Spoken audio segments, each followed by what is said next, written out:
Bien.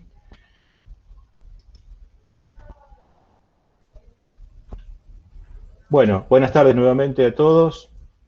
Mi nombre es José Luis Ottaviani, para aquellos que no me conocen. Yo soy ingeniero industrial de la facultad. Tengo este seminario conjuntamente con otro grupo de docentes también que estamos llevando adelante este seminario de legislación y organización de empresas. Y además soy docente en organizaciones, en ingeniería industrial. Así que eso es un poco mis actividades. Además trabajo en la Municipalidad de Rosario, en la Secretaría de Desarrollo Económico. No sé si alguien tiene alguna duda, alguna pregunta. Si no, la dejamos para después, para el final. Vamos a ir mostrándole. Yo quiero, en primer lugar, presentarles cuáles van a ser los temas que vamos a tener en este seminario, cómo los hemos dividido y lo que vamos a ver en el día de hoy. Sí, acá Iván, levantaste la mano, ¿querés hacer alguna pregunta, Iván? ¿Cómo va? Buenas tardes. Buenas tardes. Eh, yo estuve viendo en los horarios que los días de Sí, esta materia son lunes y miércoles. ¿Nosotros vamos a tener los 2 días o solo uno? no, hay dos comisiones. Un grupo que es, lamentablemente, bueno, es el más mayoritario, el día lunes, y otro grupo el día miércoles. Si alguien quiere pasarse al día miércoles, pero las clases son una vez a la semana. Lo que va a ocurrir, eso es una de las cosas que les iba a explicar ahora, es que las 2 semanas próximas, esta y 2 semanas más o 3 semanas más, que las clases que voy a dar yo, una explicación general de las temáticas de la materia, las vamos a dar ahora acá, van a quedar grabadas y después van a quedar subidas en la plataforma. Por lo tanto, no voy a repetir esta misma clase con el mismo PowerPoint, que además lo tienen disponible en la plataforma, el día miércoles, pero van a ser estas primeras 4 clases nada más. Después vamos a trabajar en grupos, tanto en la comisión del día lunes como en la comisión del día miércoles.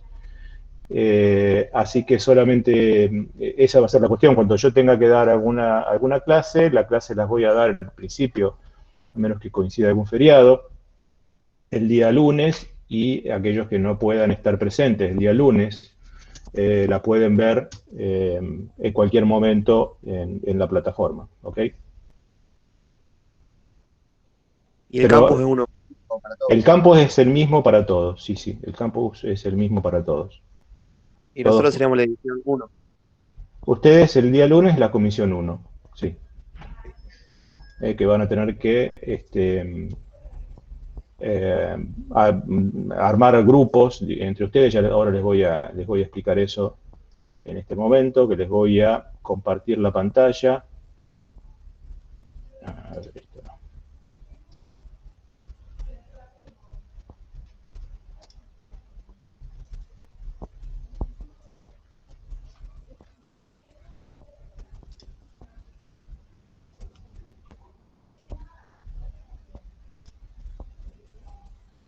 A ver, no sé si ustedes están viendo eh, mi, mi pantalla de la Se computadora. ve. ¿Están viendo el campus? Sí, profe. Sí, profe. Perfecto. Esto lo que estáis viendo yo acá en el campus, que estoy logueado ahora como si fuese un estudiante, o sea que ustedes tendrían que estar viendo cuando se logueen y entren al campus virtual. No sé si alguien tuvo algún problema para loguearse o no. Yo ya vi muchos que están matriculados acá. Si alguien tiene algún problema, me avisa. Eh, tienen esto, la parte general, bueno, el correo electrónico, cuándo van a hacer las clases por Meet. Tenemos siempre el mismo Meet, tanto para el día miércoles como para el día lunes. Y hay un programa del seminario. Ustedes pueden bajar acá cuáles son las temáticas y los temas que están aprobados por el Consejo Directivo de la Facultad para el programa de este seminario. A ver que viene alguien.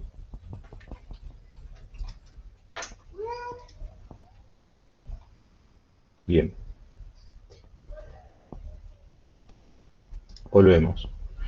Eh, Bien, entonces tenemos la idea del seminario está dividido en 3 partes, en 3 módulos. El primer módulo que vamos a comenzar hoy, que tiene que ver con la parte de la estructura de las organizaciones. Acá hay una explicación que comprende los temas referidos al diseño de la estructura de la organización, división del trabajo, diseño de puestos individuales, coordinación de tareas, etcétera, que son temas que, introductorios, digamos, y los voy a dar yo en tres partes. Este primer módulo. Tienen una bibliografía también para que quieran leer, en donde está todo el libro de Mintzberg, en donde estamos bajando toda la información para esta primera parte de este módulo. Y después, no sé si ustedes leyeron, había dos documentos, uno que decía qué es una organización y otro el caso de Xerox Corporation, no sé si lo han podido leer. La idea es que lo hayan podido leer para la clase de hoy de manera, bueno, de lo que vamos a ver hoy, guiarnos un poco por lo que está allí.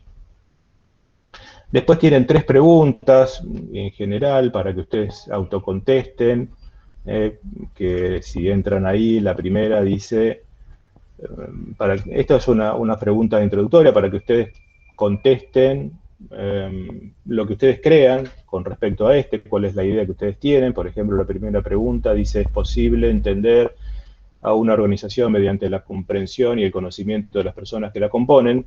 Y si están de acuerdo o no están de acuerdo, o ni una cosa ni la otra, para que ustedes lo contesten después con tranquilidad. 3 primeras preguntas, después aparece la respuesta, y la idea también que al finalizar el curso ustedes revisen lo que ustedes contestaron y vean si siguen coincidiendo con lo que ustedes pensaban o con las respuestas que yo les pongo acá. La presentación que vamos a ver hoy está acá, presentación de estructuras organizacionales en la primera parte. Hoy vamos a empezar con este tema. Y después hay, también para que, a continuación de esto, para que ustedes hagan, ya se los dejo como tarea, unas definiciones de visión y misión. Vamos a ver ahora una definición de esto.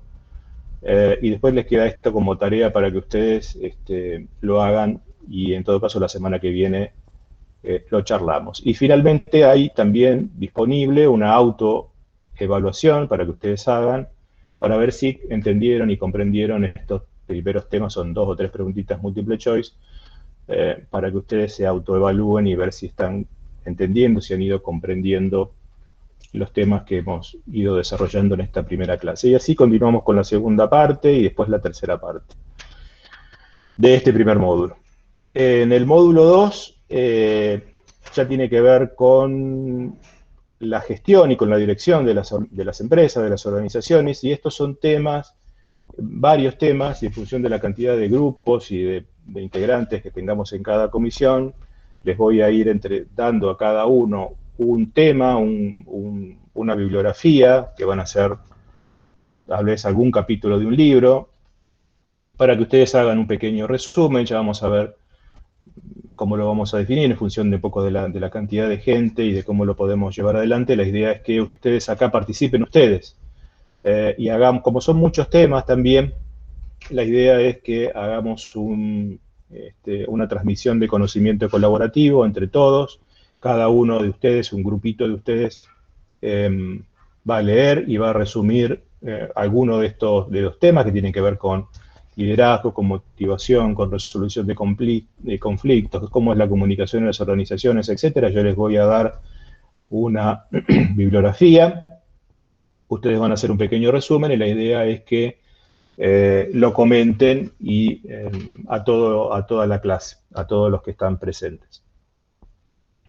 Y el último módulo, la tercera parte de este seminario, tiene que ver con la parte legal, con la parte de la legislación de las empresas. Y esa parte va a estar a cargo de docentes, abogados, que son especialistas en la materia. Por lo tanto, esa última parte la va a dar o Miguel Ángel Genovese o Alejandra Vila, que son docentes, abogados, que les van a hablar sobre este tema, y va a haber alguna evaluación también sobre este tema. ¿Cómo aprueban, cómo promueven el seminario? La idea es que ustedes puedan, al terminar este seminario, hayan promovido la materia, y se promueve con 3 actividades. Una primera actividad que va a ser una serie de preguntas múltiples choice de la primera parte, del primer módulo de estructura de la organización, el trabajo que ustedes harán en grupos, un trabajo grupal, y finalmente el trabajo que les proponga en el tercer módulo de la parte de legislación, el profesor o la profesora Miguel Ángel Genovese o Alejandra Vila, en este último módulo, que también a veces es un trabajo práctico o algo por el estilo, ya le van a ir explicando en su momento lo que corresponda. Después hay alguna bibliografía complementaria que me parece interesante, lo que es referido, por supuesto, a los temas de este seminario, que tienen que ver con lo que, no sé si ustedes lo conocen, lo que es la industria 4.0 y lo que es la transformación industrial. Eso se los dejo simplemente como material de lectura complementaria. Ya vamos a ir hablando también un poquito de cada una de esas cosas. Eso es con respecto a los temas que vamos a ir viendo y vamos a ir dando en este semestre. Bien, vamos a cambiar lo que estábamos presentando. No sé si alguien tiene alguna pregunta, alguna duda hasta acá. La idea de las clases presenciales, perdón, en realidad no son clases presenciales, pero la idea es que para que estas clases no sean tan pesadas o tan aburridas, es que de alguna manera ustedes también puedan participar y aprovechar esta clase para hacer alguna pregunta o alguna devolución. Bueno, lamentablemente los que no pueden estar también se van a poder beneficiar de las preguntas que ustedes hagan, que probablemente sean más o menos las mismas que ustedes tengan y se hagan acá. Igualmente yo los miércoles voy a estar para contestar dudas y preguntas sobre los temas que desarrollamos el día lunes. Así que si alguien me quiere cortar y quiere hacer alguna pregunta y quiere hacer alguna acotación, cualquier momento puede abrir el micrófono y pregunta y consulta lo que crea. La idea de que hayan leído esos documentos, no sé si lo han podido leer, esos documentos de qué es una organización y el caso Xerox. Sí. ¿Sí? ¿Lo leyeron? Bien, la idea, no sé si quedó alguna pregunta, alguna duda con respecto a eso, si tienen alguna pregunta con respecto a lo que se dice ahí, que por ahí alguna terminología nueva o algo que ustedes no entiendan de qué está hablando o a qué se está refiriendo, me la hacen saber. Por supuesto, yo se las puedo contestar, si es que debería poder contestársela, y si no, como siempre, ustedes pueden googlear o podemos buscar entre todos alguna respuesta que podamos encontrar en internet. Así que si tienen alguna pregunta o alguna duda con respecto a eso, con gusto los escucho. Y vamos a ir comenzando entonces con la presentación de esta primera parte. Ok, yo en este momento dejo de ver la pantalla en donde están ustedes presentes. Imagino que ustedes me están viendo la pantalla mía con este PowerPoint. Dígame, por favor, si lo están viendo. Sí, se ve perfecto. Se ve bien. Bueno, y de todas maneras, la idea es que los sigan ustedes de acá en este momento y después esto lo pueden bajar desde el campus virtual y además en cada una de estas filminas que ustedes van a ver ahora acá, hay notas agregadas también ahí para que puedan leer y abundar un poquito más. La idea es tampoco hacer tan largo esto. Por lo menos a mí me parece que una clase de este modo, de modo virtual, debe ser un poco más dinámica para que no sea tan aburrida por parte de todos y todas. Así que para no aburrirlos tanto, yo voy a tratar de sintetizar un poco todo esto y después ustedes pueden leer algunas notas que están agregadas ahí y por supuesto tienen la bibliografía, ¿no? Bien, vamos a entrar un poquito en el tema de lo que es este seminario. ¿Por qué no me avanza esto? No sé. Ahí está. ¿Qué es este seminario? Bueno, en realidad es un poco una mezcla de muchas cosas, ¿no? Es legislación y organización de empresas. Y la base de esto tiene que ver con lo que se conoce en alguna bibliografía, con la teoría organizacional. Y un poco la idea es presentarles para qué nos sirve esto, para qué nos va a servir, o para qué les va a servir a ustedes como futuros profesionales. Entiendo que ustedes aquí son estudiantes de ingeniería electrónica o ingeniería eléctrica, no sé si hay alguien de ingeniería mecánica también. Por supuesto que esto no tiene nada que ver ni con la electrónica, ni con la ingeniería eléctrica, ni con la ingeniería mecánica, pero tiene que ver con la gestión de las organizaciones. Ustedes van a ser futuros profesionales que van a tener que tomar decisiones dentro de las organizaciones, van a tener equipos de trabajo seguramente a cargo de ustedes, van a tener que lidiar con esas personas, van a tener que, de alguna manera, ser gerentes o administradores en algún nivel dentro de las organizaciones. Y la idea es darles a ustedes algunas herramientas para cuando llegue ese el caso. Claro, ustedes me dicen estamos recién en primer año y de que acá de que esto ocurra ya no me voy a acordar de nada, probablemente esto vaya cambiando. Por eso la idea es más que hacer una clase teórica y que ustedes memoricen. La idea es darles un pantallazo general de lo que son las organizaciones y de cómo se gestionan y se estructuran las organizaciones y dejarles mucha bibliografía para que el día de mañana, cuando ustedes tengan que asumir alguna actividad profesional en ese sentido, de alguna responsabilidad dentro de una organización, puedan hacer algún repaso de esto y puedan leer y sepan a qué autores, por lo menos, dirigirse en alguno de los temas que hemos visto aquí. Realmente esta materia debería estar a fines de la carrera y no al principio, pero bueno, hubo una decisión en los planes de estudio de incorporar, estaba en realidad al final de las carreras, hubo una decisión de mixturar materias más con tecnologías blandas, como en este caso, con otras tecnologías duras como las matemáticas y la física que ustedes tienen en el primer año. Si ustedes leyeron el caso Xerox, no sé si conocían la empresa Xerox, si la conocen, porque existe en realidad la empresa Xerox, que fue el inventor de las fotocopiadoras.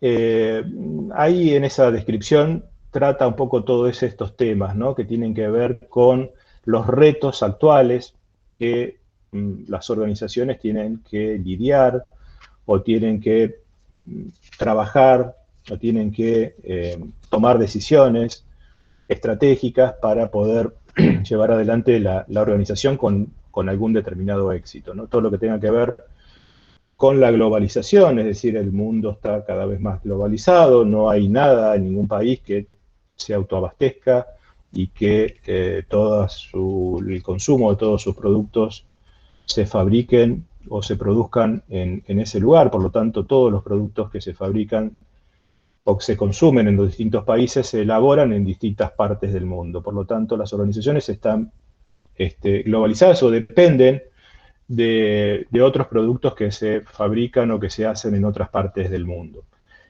También hay, sacando un poco, ¿no?, toda la ideología que hubo con este tema de la globalización, que habría que abrirse al mundo, que fue en realidad una teoría económica impuesta por los países predominantes para poder vendernos productos a los países menos dominantes.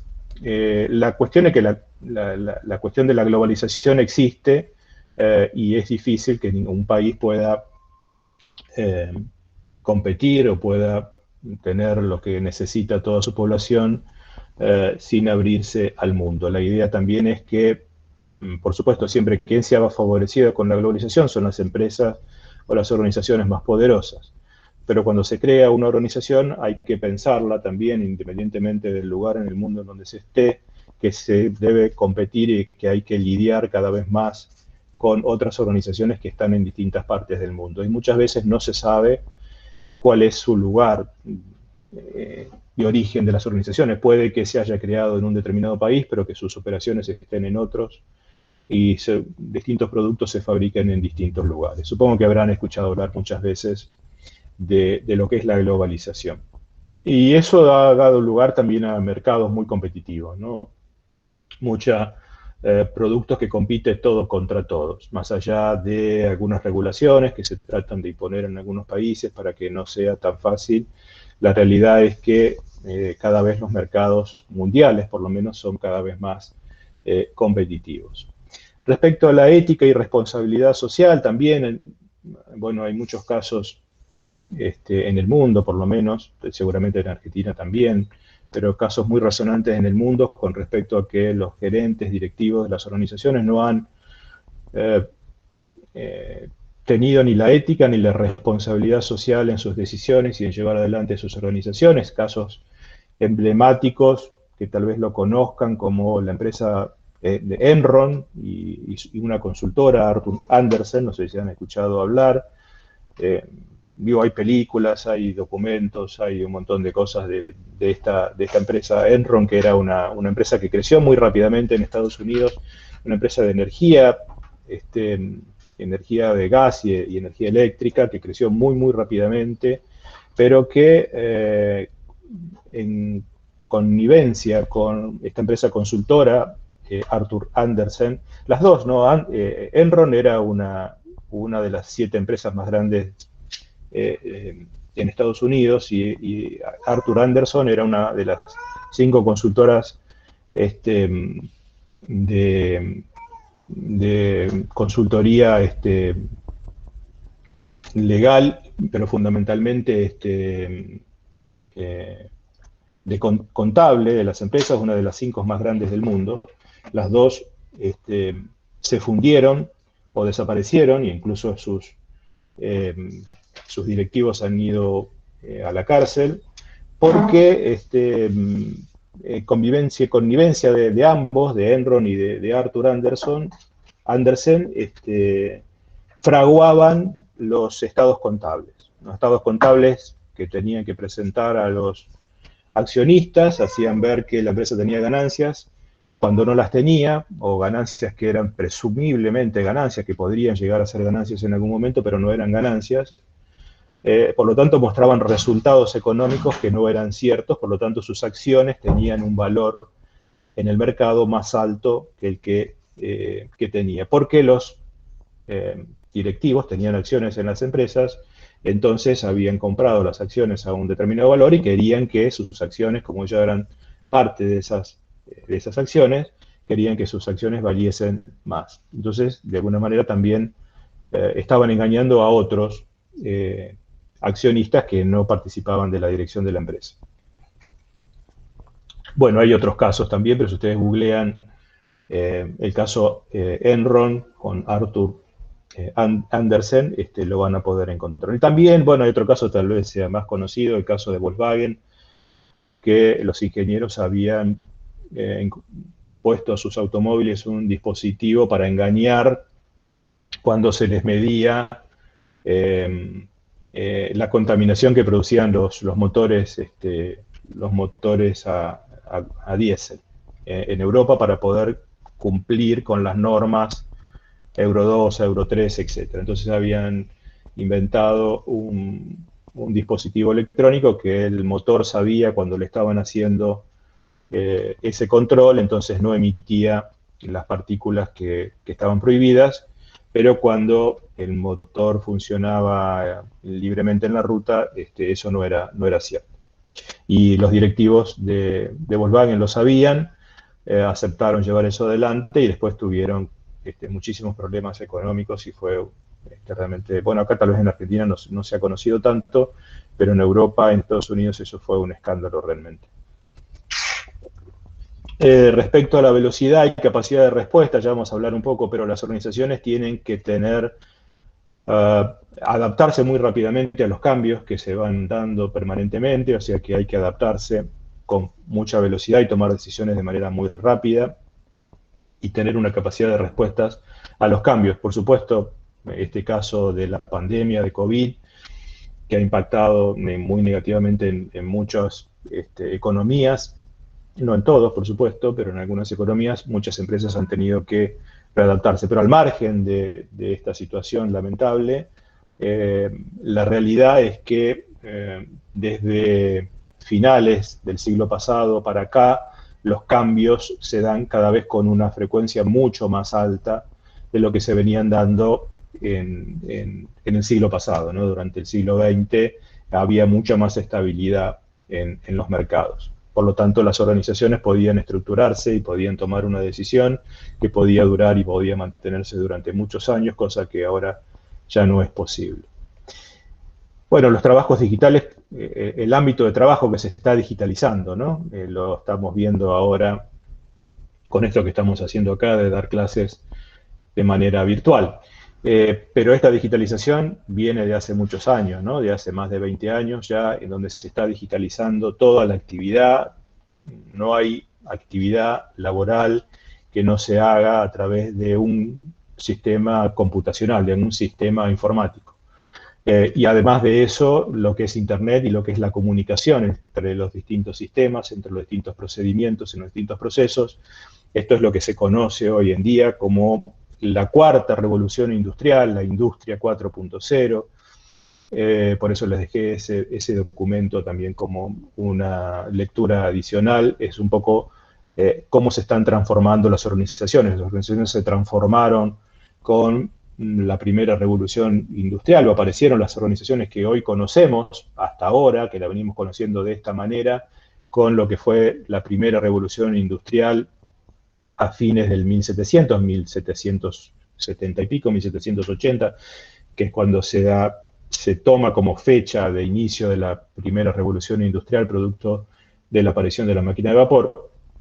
Eso produjo una manera de gestionar y de estructurar a las organizaciones que han ido evolucionando, que han ido cambiando, y ahora estamos viendo ya de hace un par de décadas lo que se conoce como la cuarta revolución industrial, producto de la digitalización en el trabajo, producto del Internet, producto del volumen que se puedan manejar información y todo lo que tenga que ver con inteligencia artificial, ¿no? A medida que más datos o más cosas se van digitalizando, se obtiene cada vez más información, y esa información es posible después analizarla con algoritmos inteligentes, que es lo que se conoce como inteligencia artificial, para ayudar a la toma de decisiones. Y eso está cambiando a las organizaciones.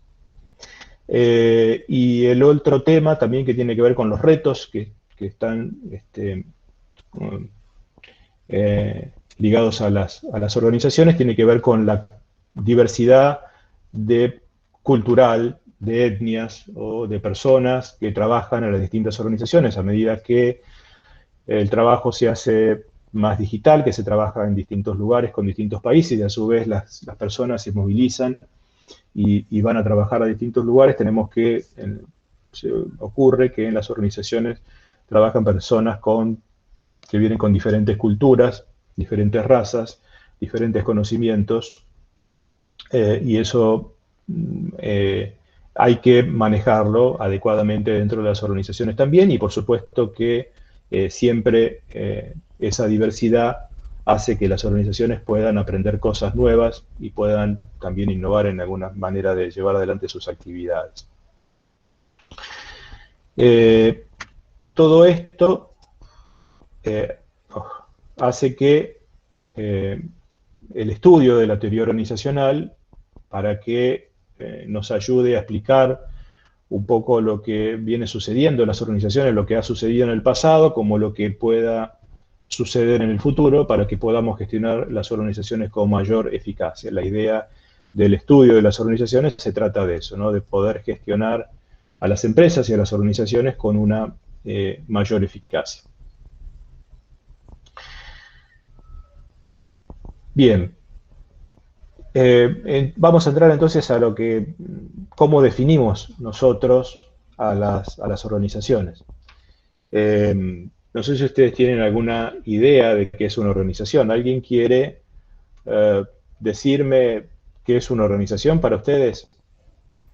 Una organización sería un conjunto de personas que cumplen su rol en el ámbito de trabajo para poder llegar a un mismo objetivo. Bien, bien. Importante el concepto que introduciste, que son personas, ¿no? Por eso, como dice allí, las organizaciones son entidades sociales, son grupos de personas que interactúan entre sí para llevar adelante metas y objetivos. Es decir, las organizaciones uno las puede ver por el lugar físico en donde está, en un edificio, o en una figura jurídica que haya adoptado para poder darle vida jurídica precisamente. Pero quienes le dan vida a las organizaciones son las personas, ¿no?, que la integran, que son las que, en definitiva, llevan adelante esas metas y esos objetivos que se han planteado en esas organizaciones, ¿no? Por eso definimos a las organizaciones como entidades sociales, ¿no?, que persiguen metas y objetivos. Y que además están diseñadas como un sistema de actividades que están deliberadamente coordinadas y estructuradas, ¿no? Hay una estructura, que es lo que vamos a ver ahora, cómo se arma ese sistema de actividades y cómo se coordinan esas actividades dentro de esa organización. Y otro cuarto concepto importante dentro de las organizaciones es que están vinculadas con el entorno, ¿no? Vinculadas con el entorno quiere decir que el entorno o el ambiente externo a las organizaciones, es decir, el resto de la sociedad, los estados, las personas, las culturas de los países, ya vamos a ver cómo definimos ese entorno, van a influir en las organizaciones y a su vez las organizaciones van a brindar algún producto, algún servicio que va a ser entregado a ese entorno. Por eso las organizaciones las vamos a estudiar como un sistema, y precisamente como un sistema abierto y no como un sistema cerrado, que tal vez se estudiaba hace 50 o 60 o 70 años atrás, se pensaba que simplemente había que estudiar las organizaciones como un sistema y tratar de hacerlo más eficiente y más eficaz al sistema, y que no había influencia del medio ambiente y del contexto externo en el cual se tenía que desarrollar una organización. Pero las vamos a estudiar a las organizaciones como un sistema abierto de transformación de entradas, de cosas que entran, conocimientos, productos, otros servicios, personas, maquinarias, etcétera, y que eso es transformado en un producto, en un servicio. Entonces, una definición, ¿no?, de qué es un sistema, qué es, ¿no? Así la vamos a estudiar en las organizaciones, como un conjunto de elementos que interactúan entre sí, que recibe las entradas del entorno, bueno, la materia prima o los materiales que se necesitan, el personal para poder llevar adelante esas actividades, recursos económicos o financieros, información, etcétera, conocimientos que se toman del entorno, los transforman a través de un determinado proceso en productos o servicios de valor. Esto es importante también tenerlo en cuenta, porque si no tiene valor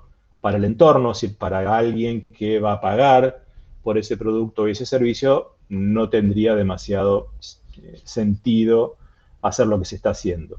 De valor no solamente de pagar con dinero, digo, porque el Estado puede brindar un servicio de salud gratuito para la población, si no se paga, pero es valorado por las personas porque está curándolas de alguna enfermedad cuando están enfermas.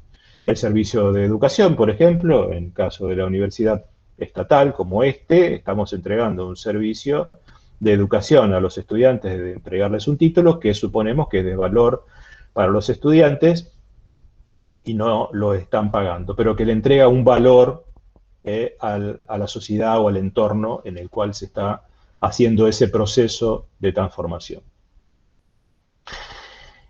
Uno define así un sistema y hay muchos sistemas. Un sistema puede ser un sistema mecánico, puede ser un sistema biológico, que también es un conjunto de elementos que interactúan, que reciben entradas y las transforman en otra cosa posterior, al final del proceso.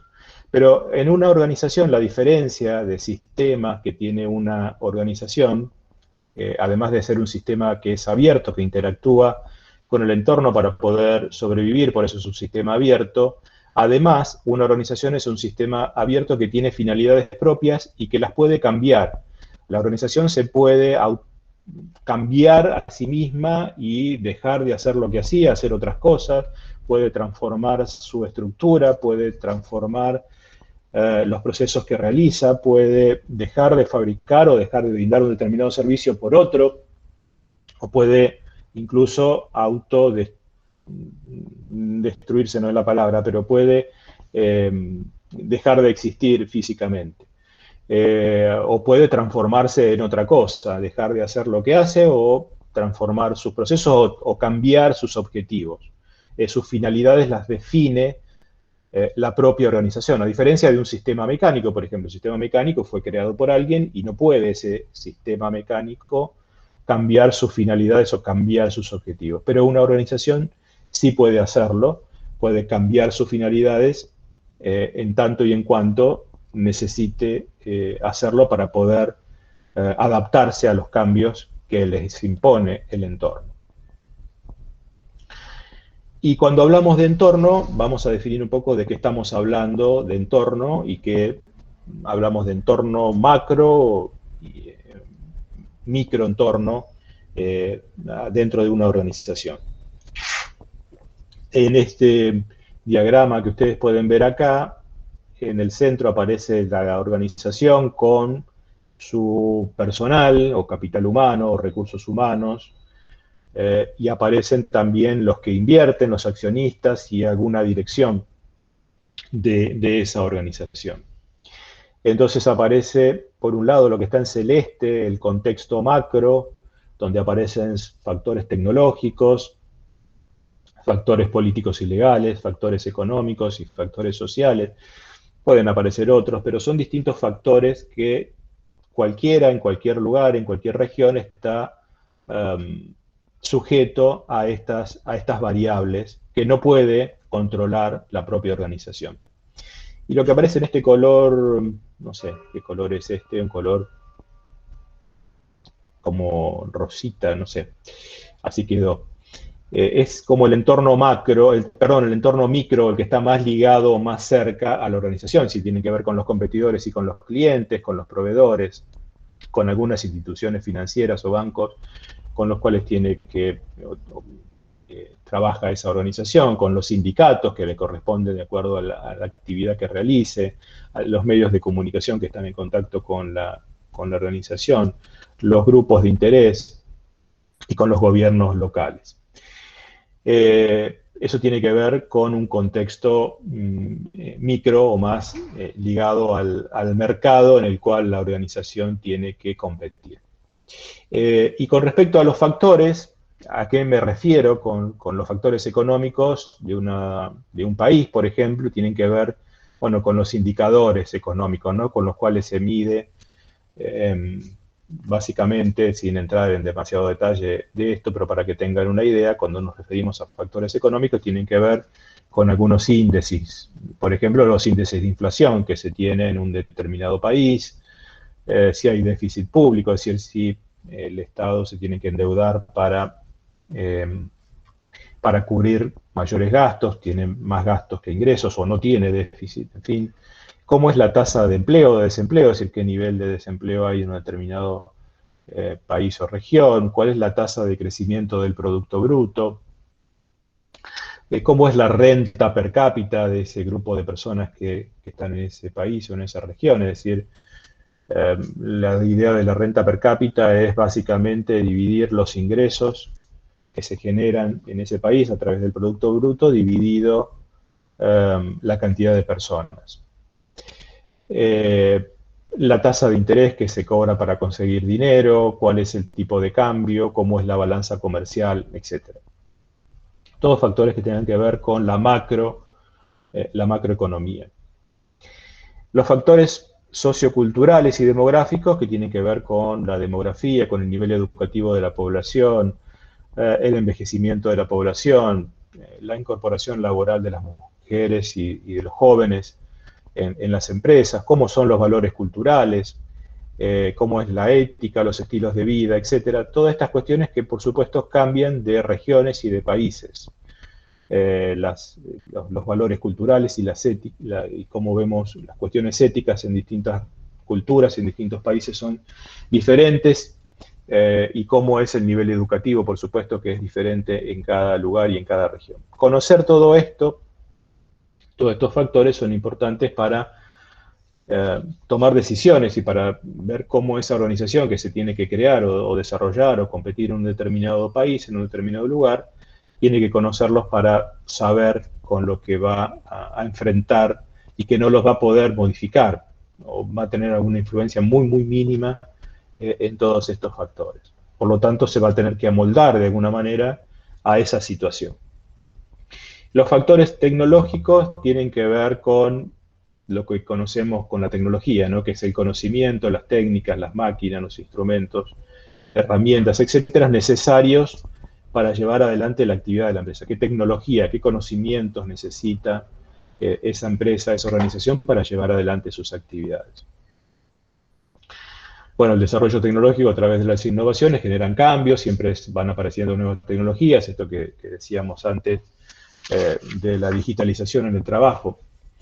Todas las nuevas tecnologías y las nuevas innovaciones que van generando cambios en los productos, en los servicios y, por supuesto, bueno, hay toda una teoría que tiene que ver con la creación destructiva, donde las innovaciones van haciendo obsoletos ciertos productos y van haciendo desaparecer empresas y organizaciones y por eso aparecen algunas nuevas. Sí, por dar un ejemplo, cuando apareció el auto a combustión, ¿no? Con el motor a combustión, ha hecho desaparecer la industria de los carruajes y de la producción de, no sé, criar caballos, etcétera, para los carruajes. Todo eso cambió a partir de que con la tecnología se pudo hacer un vehículo con un motor de combustión interna. Que probablemente haya otros cambios en el futuro cuando aparezcan los vehículos de energía eléctrica. Y así ha ido sucediendo a lo largo de la historia. A medida que la tecnología y las innovaciones han ido cambiando, han hecho desaparecer organizaciones, han hecho desaparecer negocios o han hecho desaparecer, me sale el modelo de negocio, pero no quería decir eso, han hecho desaparecer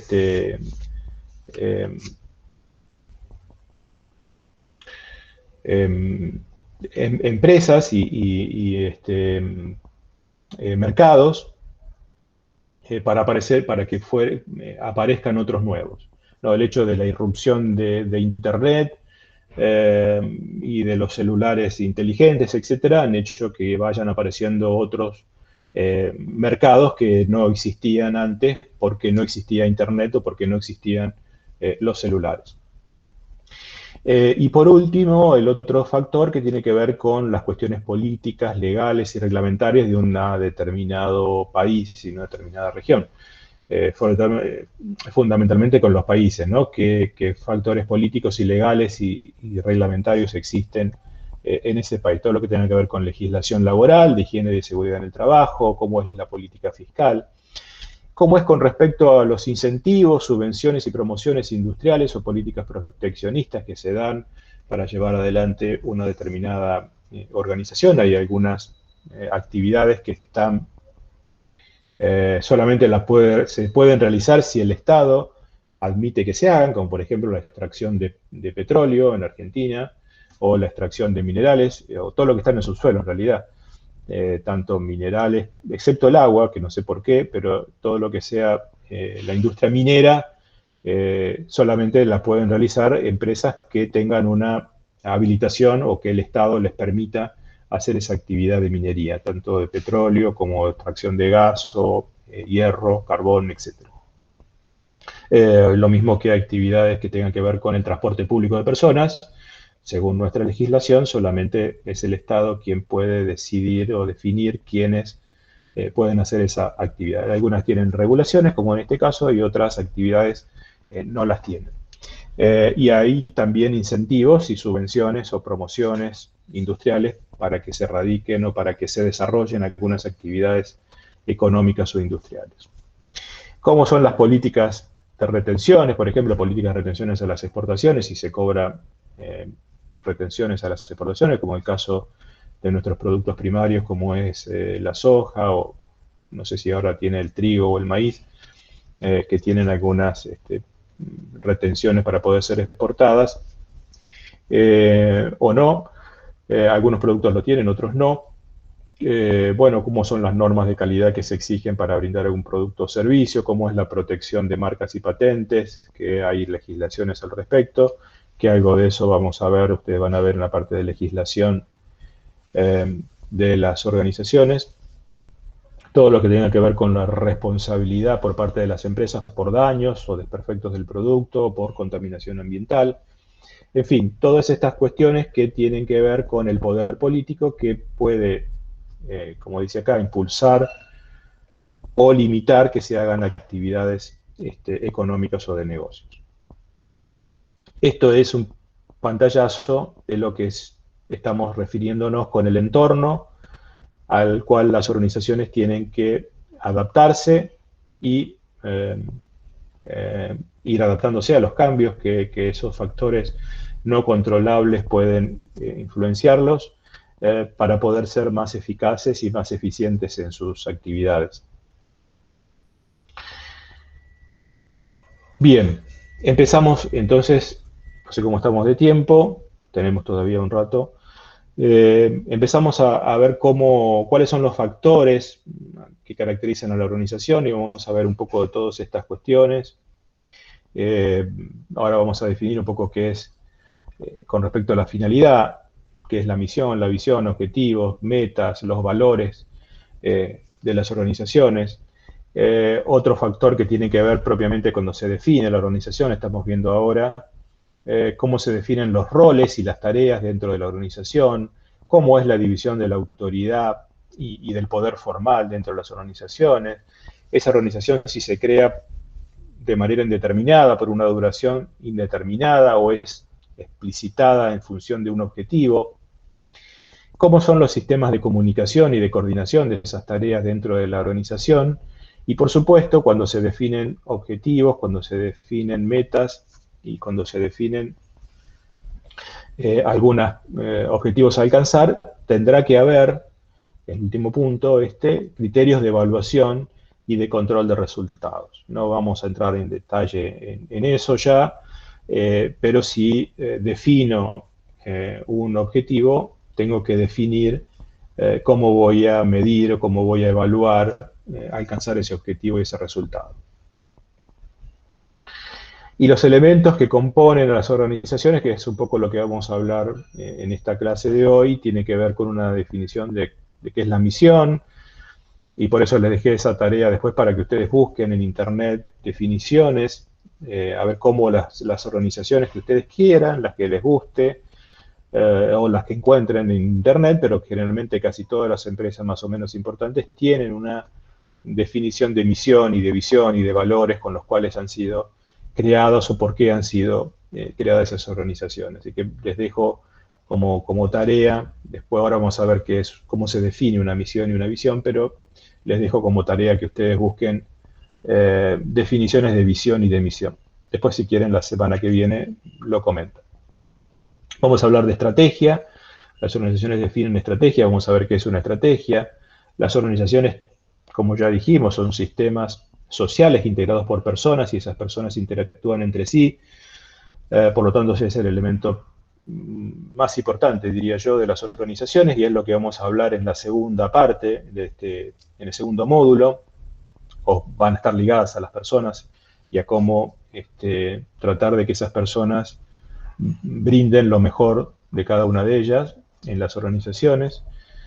Y lo que vamos a hablar ahora en este primer módulo tiene que ver con la estructura de las organizaciones, ¿no? Cómo vamos a estructurar una organización que sería una especie de esqueleto, ¿no? Vamos a hablar un poco del esqueleto de las organizaciones y después hay que ponerle el músculo y el cerebro, que son las personas. Otro elemento son los recursos tecnológicos, financieros y la información que necesita la organización para llevar adelante, y un último tiene que ver con la relación con el contexto que veíamos recién, ¿no? Cómo se relaciona con el contexto, y una organización se debe crear y estructurar y diseñar y evaluar y desarrollar sus estrategias y sus objetivos en función de lo que esté pasando y lo que pasa con el contexto, tanto con el contexto macro como con el contexto micro. No es posible que una organización funcione eficientemente, eficazmente, si no tiene en cuenta lo que está pasando en el contexto. Vamos a ver entonces una definición de misión. ¿Alguien quiere hacer algún comentario, alguna pregunta? Yo siempre los hablo y no paro, pero ustedes córtenme en cualquier momento, cuando ustedes quieran cortarme o preguntarme algo, con gusto los escucho. Y si no, también les hago una pregunta, si ustedes se animan a decirme qué entienden por misión, cuando definimos la misión de una empresa, de una organización. Puede ser que sean como los objetivos que una empresa quiere, Ujú. que quiere llegar, digamos. Sí, sí, es eso, en realidad es un objetivo. Es un objetivo a muy largo plazo en realidad, pero es un objetivo, sí, así es. ¿Qué más? ¿Alguien quiere acotar algo más? ¿Otra definición? Profe, acá buscando lo que era la misión de Coca-Cola, Sí. acá dice satisfacer con excelencia a los consumidores de bebidas. Ujú. Y la visión dice ser el mejor líder total de bebidas que genere valor económico, social, ambiental sostenible, gestionando modelos de negocios innovadores y ganadores con los mejores colaboradores del mundo. Bien, bien. Perfecto, sí. A ver, cuando ustedes leen, por eso les digo que lo busquen, a veces lo que se escribe en la misión y en la visión, por ahí no refleja lo que hace la propia empresa o la propia compañía. Pero como decíamos recién y decían ustedes, son los objetivos fundacionales, los objetivos trascendentes determinados en el momento de la creación de la organización. Cuando la organización se crea, se tiene que responder a esta pregunta: ¿por qué existe esta compañía? ¿Por qué deberíamos crear esta compañía, como la Coca-Cola, por ejemplo? ¿Para qué se crea esta compañía? ¿No? Coca-Cola dice un poco refrescar el mundo, ¿no? No sé si era eso lo que vos leíste, pero tiene varias definiciones de misión, depende del país en donde la busques. Pero por ahí dice refrescar el mundo, ¿no? No sé si la que vos Es el eslogan que suele tener, básicamente, sí. Bien. Pero un poco, decir, bueno, refrescar el mundo, no hace falta tomar Coca-Cola para refrescarme. Puedo tener un aire acondicionado, a lo mejor, para refrescarme, ¿no? O me tiro un poco de agua fresca. Bueno, ellos, bueno, es un poco la idea que quieren transmitir. Pero en realidad, por eso, a veces acá la definición dice que es una síntesis de la naturaleza del negocio o de la actividad central de la organización. En realidad a veces no es eso, a veces no describe demasiado la naturaleza o la actividad del negocio central de la organización. Pero sí es el objetivo general, un poco es la guía, es como el norte, es como que pone todos dentro de la organización, tanto a los, no solo a los clientes, sino fundamentalmente a los integrantes de la organización, a sus directivos, a sus accionistas, en un norte hacia donde la organización se quiere dirigir, digamos. Esa es un poco la idea de definir la misión. Por supuesto, cuando hablamos de misión, visión y de valores, no todas las organizaciones a veces se lo ponen a pensar, a veces pequeñas empresas muy chiquititas o un negocio muy pequeño, a lo mejor está en la cabeza de quien lo está llevando adelante y no lo expresa o no lo escribe o no tiene una página de internet o no lo ha escrito en ningún lugar porque tal vez no tenga la necesidad. Pero cualquier organización que quiera mostrarse, quiera mostrarle al resto de su entorno, a su microentorno, a su entorno más cercano, a sus clientes, a sus proveedores, a su propio personal, a sus directivos fundamentalmente, es importante que dejen claro a todos hacia dónde vamos, cuál es la misión. Bueno, acá yo les pongo una definición de un autor, Jean Sallenave, que dice que la misión o propósito delimita el campo de actividades posibles con el fin de concentrar los recursos de la empresa en un dominio general o dirigirse a un objetivo permanente. Bueno, una definición que da un autor con respecto a lo que es la misión. Pero la idea es esta, ¿no? Es un objetivo general y, por supuesto, va a ser un objetivo que está de manera permanente, por supuesto habrá que revisarlo a lo largo de los años, pero un objetivo a muy largo plazo, ¿no? Uno puede definir objetivos a mediano plazo, a corto plazo, y este es un objetivo en donde cuando la organización se crea, cuando la organización se funda, y define un poco por qué se crea esa organización. Y con respecto a la visión, y vos dabas, alguien, bueno, no sé el nombre de quién estaba dando el ejemplo de Coca-Cola, la visión no es exactamente lo mismo, pero no sé si alguien quiere decirme qué es la visión, pero si no, a ver. ¿No sería el objetivo a corto plazo? No, la visión no es el objetivo a corto plazo. La visión tiene que ver con cómo quiere ser percibida, por eso se llama visión. Es cómo la sociedad o los clientes quieren que sea distinguida o vista esa organización.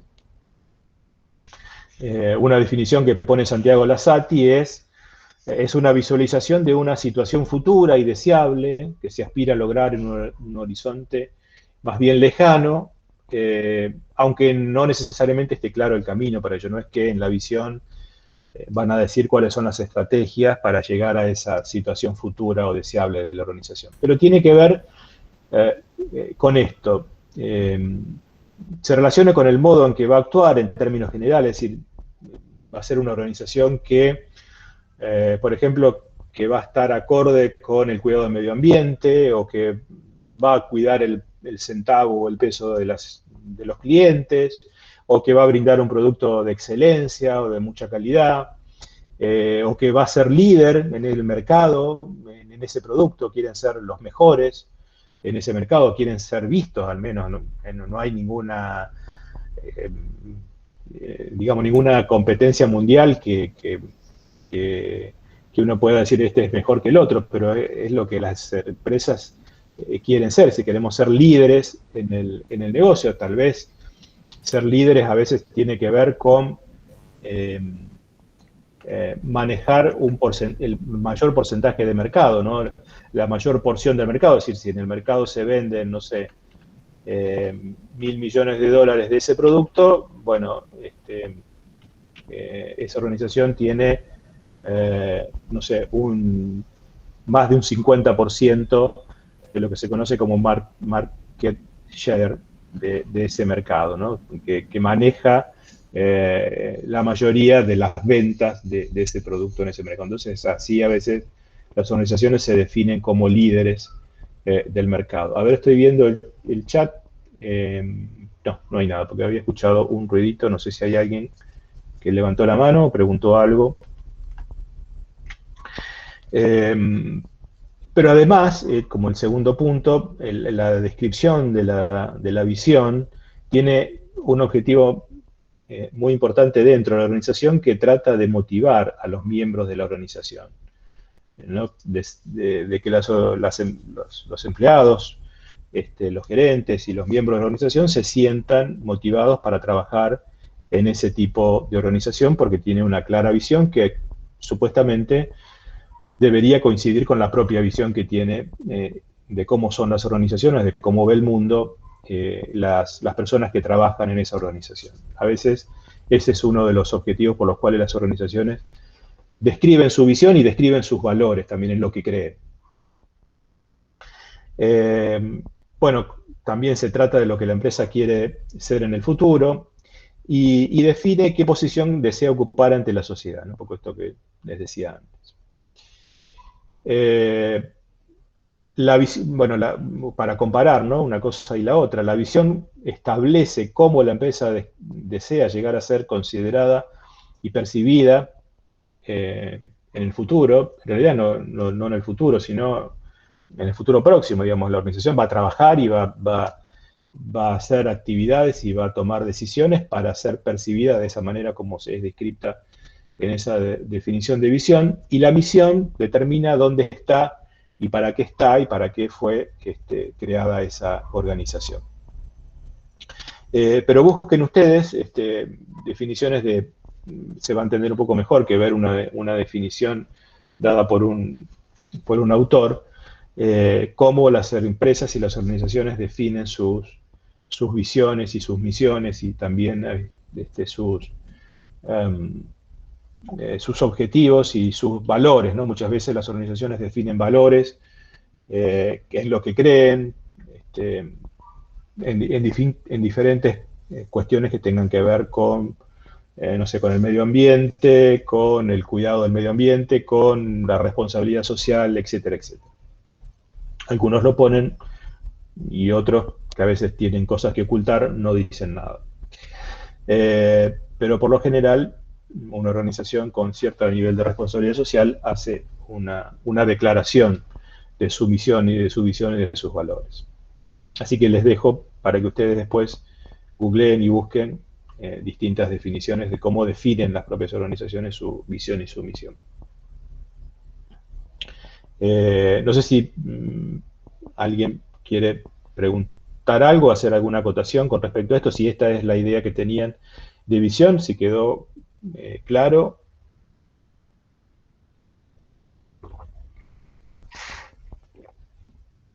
No hay preguntas.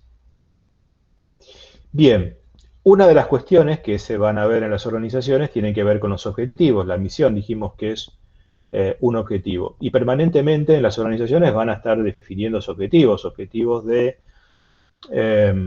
alcanzar nuevos metas o reunir recursos para determinar algunas metas, objetivos de producir X cantidad de bienes y de servicios, objetivos de innovación en sus productos, en sus servicios, objetivos de prestigio, de liderazgo, de posicionamiento en el mercado. Bueno, una definición que está acá al principio, ¿no? Son metas o fines a los cuales se dirige la actividad, son resultados a lograr, eso es un objetivo, así entendemos y definimos a los objetivos que permanentemente se van a proponer en distintos niveles de decisiones dentro de la organización. Objetivos de obtener determinada calidad de producto, objetivos de reconocimiento en el desempeño de los empleados, objetivos de tener que adaptarse a un entorno dinámico, objetivos de crear valor para los dueños, para los accionistas, para los clientes y para los empleados, objetivos de productividad, es decir, hacer más con menos, o más con lo mismo, ¿no? Eso es la idea de productividad.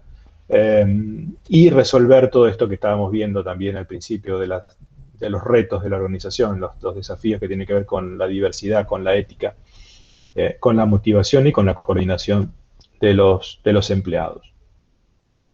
Esa es una idea general, creo que todos entienden que es un objetivo y todos nos hemos puesto algún objetivo en la vida. El objetivo que ustedes están persiguiendo hoy aquí en la universidad es llegar a tener el título de ingeniero en el futuro, por ejemplo.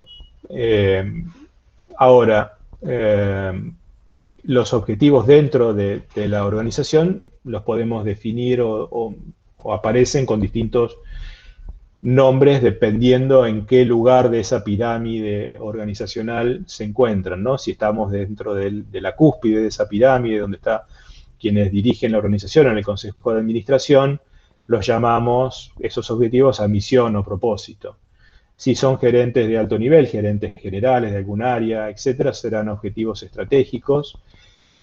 Gerentes ya de alguna operación, de alguna parte más operativa, o administrativa, son objetivos específicos de alguna determinada área, y en el nivel inferior, más operativo, son objetivos de unidades, de individuales, en donde, no sé, la actividad en un proceso productivo será, bueno, en un puesto de trabajo, el objetivo es hoy procesar esta cantidad de piezas, etc. Por lo tanto, eso tiene que ver también con el corto plazo y con el largo plazo. A medida que nos vamos acercando a actividades más operativas, los objetivos son a corto plazo, y a medida que vamos definiendo objetivos a nivel de la cúspide de la pirámide, se tratan o se definen objetivos a alcanzar en el mediano y en el largo plazo, ¿no? Se planifican objetivos posiblemente dentro del Consejo de Administración para los próximos 5 años, y después esos objetivos de 5 años se llevan a objetivos anuales, y esos objetivos anuales se llevan adelante por objetivos mensuales en el nivel medio. Y los objetivos semanales que tal vez lleven adelante en las áreas operativas. Pero los objetivos no pueden ser de cualquier manera, y me parece importante dejar claro cómo describimos o cómo planteamos un objetivo para cualquier orden, ¿no? Para una organización o para cualquier orden de la vida de cualquiera. Los objetivos deben tener una parte descriptiva, que será tal vez el deseo o lo que se quiera alcanzar, pero ese objetivo además tiene que tener una parte mensurable para poder ver su resultado, si efectivamente estamos alcanzándolo a ese objetivo o no. Digamos, si no le ponemos una parte mensurable a ese objetivo, no podemos saber si alcanzamos o no alcanzamos el objetivo. Podemos decir, bueno, tenemos que mejorar la calidad de los productos. ¿Y eso qué quiere decir? ¿Qué es calidad de los productos? ¿Cómo medimos la calidad del producto? ¿Que no tengamos defectuosos? Bueno, muy bien. ¿Qué cantidad de defectuosos queremos tener como máximo? Teníamos un 10% defectuosos, pero queremos pasar a un 1% defectuoso. Entonces estamos dando una medida para poder determinar si estamos alcanzando ese objetivo. Entonces los objetivos tienen que tener, algunos ponen otros más, pero yo los puedo resumir en estos 4 que voy a explicarles ahora. Tienen que ser comprensibles. Tienen que ser comprensibles porque esa descripción de objetivos seguramente se tienen que llevar adelante con otras personas.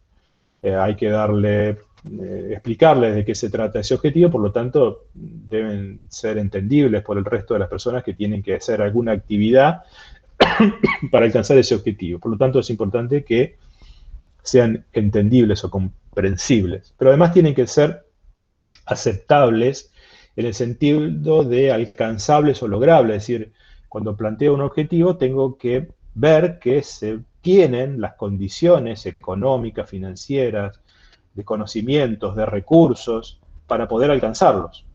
Si no tengo las condiciones para poder alcanzarlos, voy a frustrar a las personas que le estoy planteando hacer ese objetivo.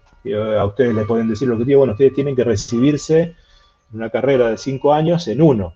Pueden ustedes alcanzar ese objetivo, están en condiciones, tienen la capacidad para recibirse en 1 año, llegar a recibirse como ingenieros. Bueno, si alguien les impone ese objetivo, los va a frustrar, porque posiblemente sea muy difícil que ustedes puedan en 1 año rendir todas las materias para alcanzar el título de ingenieros. Y esto es lo que le decía antes, tiene que ser cuantificable, es decir, tiene que ser mensurable, tiene que haber algún número o algo que me indique si ese objetivo lo estoy yendo en esa dirección, digamos, estoy acercándome a ese objetivo o no. Con la idea de poder ser verificable, la idea de que sea cuantificable es que pueda ser verificable, que yo pueda verificar que ese objetivo ha sido alcanzado. Y esto lo planteo porque en muchas organizaciones y muchas veces se definen objetivos en algunas áreas o en algunas empresas o en algunas actividades en donde se define el objetivo y es una expresión de deseo que posiblemente sea alcanzable, sea aceptable, sea entendible, pero que no le ponen un número. Por lo tanto, no lo puedo verificar, por lo tanto, no lo puedo controlar. Y siempre que planteo o que hago una planificación, ya sea de determinados objetivos o estratégicos o tácticos, lo que fuere, siempre es importante poder controlarlo eso. Siempre que planifico objetivos, siempre cuando hablamos de planificación, bueno, ahora vamos a hablar un poquito más de eso, pero cuando hablamos de planificación, hablamos de establecer objetivos, es importante que esos objetivos podamos verificarlos, podamos controlar si los estamos alcanzando o no lo estamos alcanzando. Y además, quien tiene que hacer acciones para definir esos objetivos, también va a hacer acciones que tengan que ver con ese indicador de resultados, ¿no? Ese indicador de resultados que me va a indicar si estoy alcanzando ese objetivo o no. Otras teorías también más modernas o más nuevas, tal vez con esto, que la han impuesto algunas empresas de informática, de las TICs, de hace unos años, la llaman establecer objetivos OKR, ¿no? Las siglas en inglés, objetivos claves de resultados. Hablan de objetivos claves de resultados, en donde establezco el objetivo y establezco cuál es el resultado con el cual voy a medir ese objetivo. Entonces todos los miembros de la organización que tienen que llevar adelante actividades y tareas para alcanzar esos objetivos, esos OKR, sabe cómo voy a medir cuáles van a ser los resultados que se deben alcanzar para alcanzar esos objetivos. Pero es esto mismo, digamos, ¿no? Es describir un objetivo y establecer con ese objetivo cómo lo voy a medir con con algún número o alguna manera para que sea verificable. El otro, sigo adelante, no sé si alguien tiene alguna duda o pregunta, me corta, hace una pregunta, alguna acotación o algo que ustedes no estén de acuerdo o que les parezca que no es así o que tengan alguna diferencia, por favor, con gusto los escucho. De paso yo puedo tomar un mate y hacer una pausa. Una pregunta, ¿qué significaba que sea cuantificable? Que sea cuantificable quiere decir que es medible. Por ejemplo, que tenga alguna manera de ponerle un número. La parte el objetivo tiene como dos partes. Una parte cualitativa y una parte cuantitativa. La parte cuantitativa, la cualitativa es la descripción, ¿no? Y la parte cuantitativa tiene que ver con un número o algo que podamos verificar que ese objetivo se ha alcanzado. Yo les decía antes, por ejemplo, mejorar la calidad del producto. ¿Qué significa mejorar la calidad? ¿Cómo sé si mejoré la calidad de un producto? Digo, bueno, el objetivo que tenemos en la organización es, de este producto que fabricamos, queremos mejorar la calidad. ¿Qué significa mejorar la calidad? ¿Alguien tiene una idea de lo que es la calidad?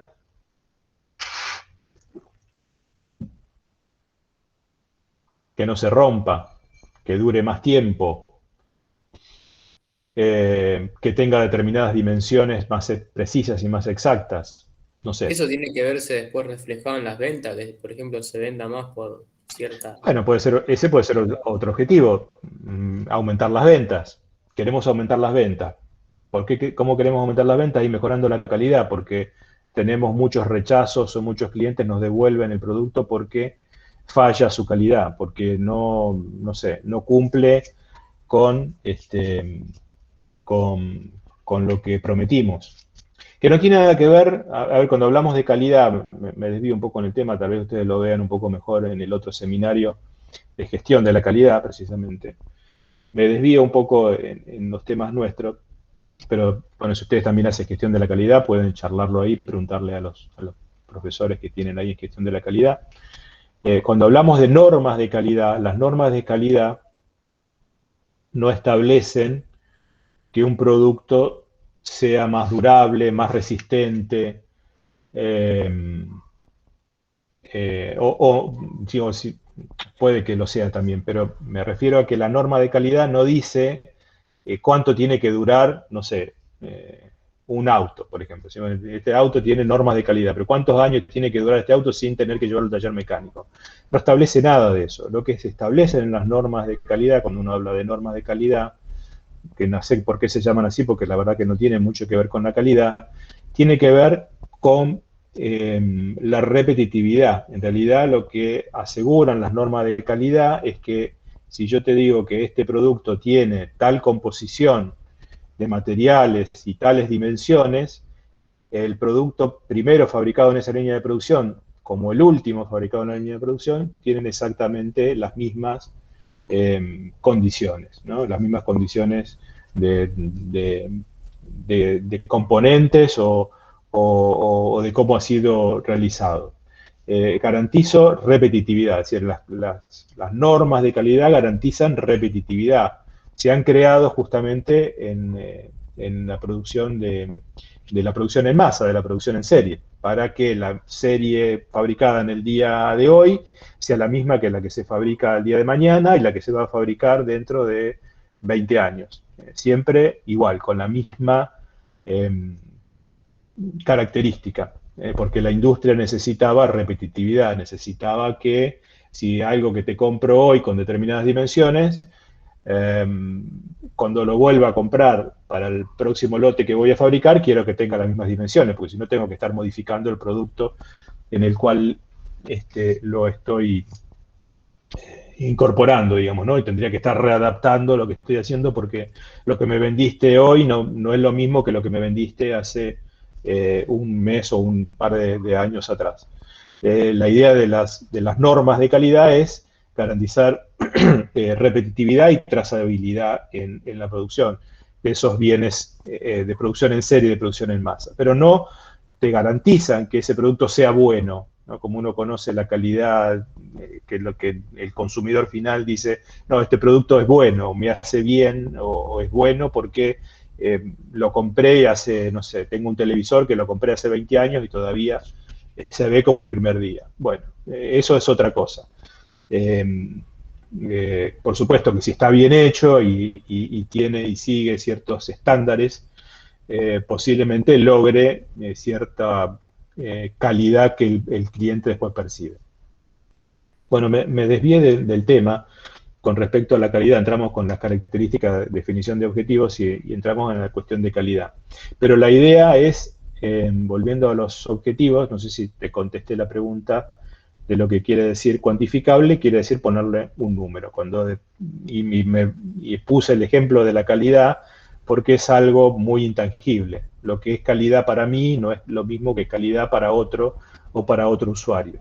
Para mí puede ser calidad tal cosa y para otro puede ser calidad otra cosa en ese mismo producto o en ese mismo servicio. ¿Se entiende la idea? Entonces, cuando quiero en una organización mejorar la calidad de algo, tengo que definir un poco más, ¿no? Decir qué significa calidad, a qué me estoy refiriendo con calidad, a una característica en particular, ¿no? Y cómo la voy a medir. Por ejemplo, bueno, puede ser que no haya defectuosos, ¿no? La producción de productos defectuosos, qué sé yo, no sé, que defectuoso significa que no cumplan con las condiciones de medidas o de dimensiones o de composición que tenga ese producto. A eso me refiero que sea defectuoso. Puede ser que, no sé, no sé, un pedazo de hierro de no sé, un perfil que sale de una fábrica, de una acería, un perfil T o doble T o U, lo que, no sé, digo, por un producto que tenga las dimensiones correctas, de ancho, de alto, de los milímetros de sección, milímetros cuadrados de sección, de longitud, etcétera, y que todos esos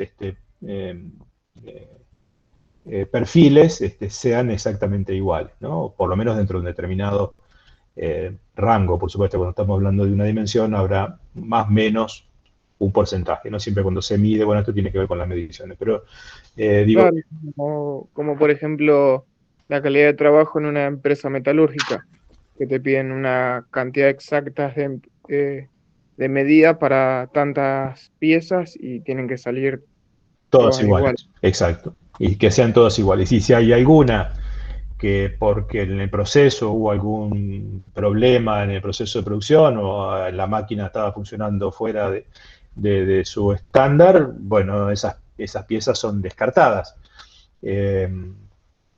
Por lo tanto, la idea a lo mejor de mejorar la calidad en un proceso productivo es no tener ese descarte, que no ocurra que esas piezas sean descartadas. Bueno, hay una anécdota, yo no sé si es cierto o no, pero con este tema de la calidad, y no sé si habrán escuchado hablar de cero defectos que hablan los japoneses y una manera de que los productos que ellos fabrican no tienen defectos, que la calidad se hace antes de hacer el producto, siempre, no es que... Porque la teoría americana con respecto a la calidad era hacer X cantidad de productos y decir, bueno, esta cantidad de productos que hacemos tienen, no sé, un porcentaje tanto de defectuosos, no sé, un 1% son defectuosos. Y es como bueno, eso estaba aceptado, ¿no? Que haya un porcentaje de productos de un 1%, digo, por poner un número, un 0,1% de productos defectuosos. La teoría japonesa con respecto a la calidad es que haya 0 defectos, y que todos los productos que se fabriquen, que se controlen en el momento que se están haciendo y que no salga de la empresa, de la fábrica, ningún producto defectuoso, que no es aceptable productos defectuosos, y eso le ha permitido conquistar otros mercados. Entonces hay una anécdota que una empresa americana le pide microprocesadores bueno, hay microprocesadores o transistores o algo por el estilo, digo, pues estoy hablando de hace algunos años, a una empresa japonesa y le dice, bueno, queremos este producto con, no sé, con el 0,01% de productos defectuosos como máximo. Entonces, la empresa japonesa les envió los productos en una caja, les envió los productos correctos o que no estaban defectuosos, y en una caja aparte ese porcentaje de defectuosos. A partir de acá les dijeron los productos defectuosos. No sé si la anécdota es cierta o no, pero lo cierto es que hace idea a este concepto de la calidad que impusieron los japoneses de 0 defecto, de producción de calidad mundial, etcétera, que han hecho bueno, de sus productos electrónicos y de su industria automotriz, por ejemplo, como en el caso de Toyota, de poder entrar a una industria muy, muy poderosa, entrarle a una industria muy poderosa, que era Detroit en Estados Unidos, y competir igual a igual con Detroit en los años 60, 70, que a nadie se le hubiese ocurrido que otra empresa extranjera podía haber competido con la industria automotriz americana. Y sin embargo, bueno, los japoneses pudieron hacerlo y compitieron. Y le han quitado mercado. Bueno, después, por supuesto, todos se adaptaron y se ayornaron a esa idea, a este concepto de calidad de 0 defectos. Bien. No sé si alguien quiere hacer alguna otra apreciación o comentario. Pero todo este tema que tiene que ver con gestión de la calidad lo van a ver en el seminario que sigue ya en un rato. Y quiero ir terminando porque quiero dejarles un tiempo para algún descanso. En realidad me falta, no sé si terminamos, si no seguimos un poco la semana que viene. Pero vamos a hablar, alguna definición quería dejarles sobre lo que son las estrategias, ¿no? De cómo definen las organizaciones las estrategias, o qué nos referimos con estrategia. Fíjense, una cuestión que muchas de las palabras que se utilizan en las organizaciones tienen que ver con organizaciones militares, ¿no? Que vienen de ese tipo de organización, llevada a las organizaciones militares, digamos, o las organizaciones civiles, o la producción en masa en este último siglo, han adoptado muchas palabras que venían de la guerra, ¿no? De las organizaciones militares, porque estrategia precisamente ha surgido, estrategia, táctica, logística, son todas que tienen que ver con la distribución y cómo distribuir a las tropas y cómo llevarle a las tropas alimentos y municiones, y etcétera. Tiene que ver con la logística, y son todas palabras que han surgido de las organizaciones militares, que son, bueno, por lo menos han estado presentes en la historia de la humanidad mucho antes que las organizaciones en estos últimos siglos. Y por lo tanto se han adaptado esas mismas palabras. Y entonces estrategia en las organizaciones tiene que ver con una dirección y alcance y una planificación de la organización a largo plazo. Y bueno, unos autores que yo puse acá, que se llaman Max y Backluf, hablan de que la estrategia es un concepto multidimensional, que tiene, en el sentido de que abarca todas las actividades fundamentales de la empresa. Así, cuando estamos hablando de una planificación estratégica, estamos hablando de que estamos impactando en esas decisiones o en esa estrategia en muchas actividades fundamentales de la empresa. otorgándoles un sentido de unidad, orientación y propósito, es un objetivo en realidad, o sea, hacia dónde quiere ir esa organización con esa estrategia, y facilitando al mismo tiempo las modificaciones necesarias e inducidas por el medio. Bueno, acá hay un resumen de esta idea de cómo establezco una estrategia. Pero en definitiva, una estrategia, cuando uno planifica una estrategia, está planificando cómo alcanzar un determinado objetivo. Esto es una definición, pero para llevarlo un poco más al plano también de las organizaciones, les presento cómo lo define Mixber, que es uno de los autores que nosotros tenemos acá, y Mixber las define como 5P o 5 formas de ver las estrategias, ¿no? Y él las define, se los digo muy sintéticamente, muy rápidamente, de 5 maneras que uno puede ver estrategias que se establecen en las organizaciones, ¿no? Distintas maneras de establecer estrategias, o para distintos objetivos incluso. Una es, y la más común, y tal vez la más conocida, y cuando uno habla de estrategia, habla de un plan estratégico, que es una orientación y una guía hacia dónde queremos llegar, hacia dónde es el objetivo que queremos alcanzar. Generalmente uno habla de un plan estratégico a mediano plazo, por lo menos. No hablo de un plan estratégico para ver qué voy a hacer mañana, ¿no? O qué voy a hacer en el día de hoy en mi puesto de trabajo. Generalmente uno habla de plan estratégico o con un nivel de alcance en el tiempo a mediano o a largo plazo. Y en este sentido, esta definición de estrategia considera a la estrategia como los planes a futuro de las organizaciones. ¿Okay? Establezco un plan de cómo alcanzar una determinada meta, un determinado objetivo. También aparece, es muy parecido esto al anterior, pero aparece como un patrón, una meta patrón, una estrategia que es un modelo o patrones a partir de acciones pasadas, es decir, cuestiones o hechos que han dado buenos resultados y entonces se terminan transformando en un modelo estratégico, en un patrón estratégico. Esto es, digo, para compararlo también, porque uno habla de estrategia, también en los equipos deportivos también se habla de estrategia. Y hay muchas estrategias como patrón en las estrategias de juego. Cuando algún equipo de juego establece, no sé, alguna estrategia de cómo va a jugar, porque cómo va a llevar adelante ese juego, ya sea, no sé, en rugby, en fútbol, bueno, el mismo si es un